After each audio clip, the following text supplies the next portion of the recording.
আজকাল আর সবসময় শাড়ি পরা হয় না, কিন্তু কখনো কখনো ইচ্ছা হয় যে শাড়ি পরতে। তাই ভাবে কোনো অকেশন হলে শাড়িটা পরে নেব। তো আমার অনেকটা ভালো লাগে অ্যাকচুয়ালি শাড়ি পরতে।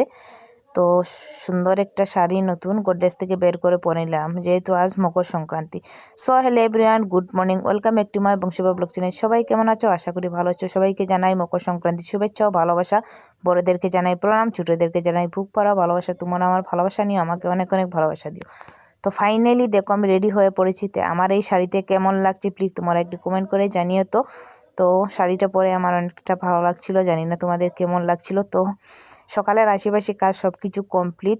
তো তোমাদেরকে একটুখানি ঘর শেয়ার করলাম আর চলে এলাম ঠাকুর ঘরে, যেহেতু আমার জায়ে পুজো দিয়ে দিয়েছে। তো আমি আসছিলাম একটু দুনা উনা দেখাবো, তারপরে প্রণাম করে নেব। দেখো আমাদের গোপুসোনাকে ড্রেস লাগানো হয়েছে, আজকে নতুন ড্রেস সংক্রান্তির। তো অনেকটা কিউটি লাগছিল আমাদের গোপুসোনাকে।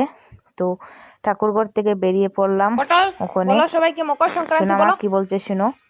হ্যাপি মকর সংক্রান্তি হ্যাপি মকর সংক্রান্তি সবাইকে। সবাইকে। এইদিকে দাও, এইদিকে তাকাও, বাই বাই দাও সবাইকে। Bye bye bye.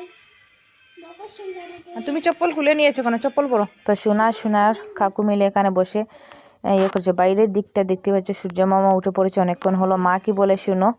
তো মা বলছিল সবাইকে মকর সংক্রান্তি শুভেচ্ছা ভালোবাসা সকলকে জানিয়েছিল।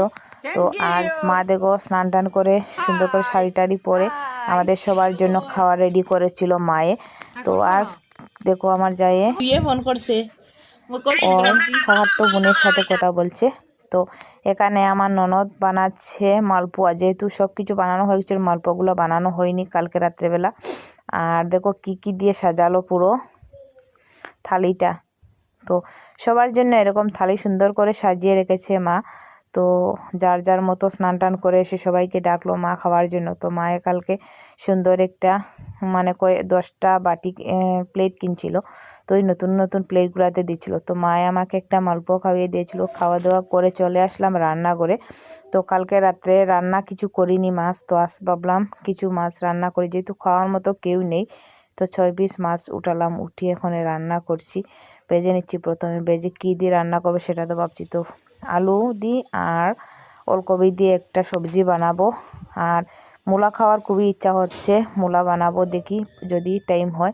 তো একদিকে আলু সবজি হয়ে গেছে মাছ দিয়ে, আর একটু শুকনো করে বানিয়েছি। এখানে মূলা আলু কেটে রেখেছি, মূলা দিয়ে মাছ দিয়ে একটা রান্না করব।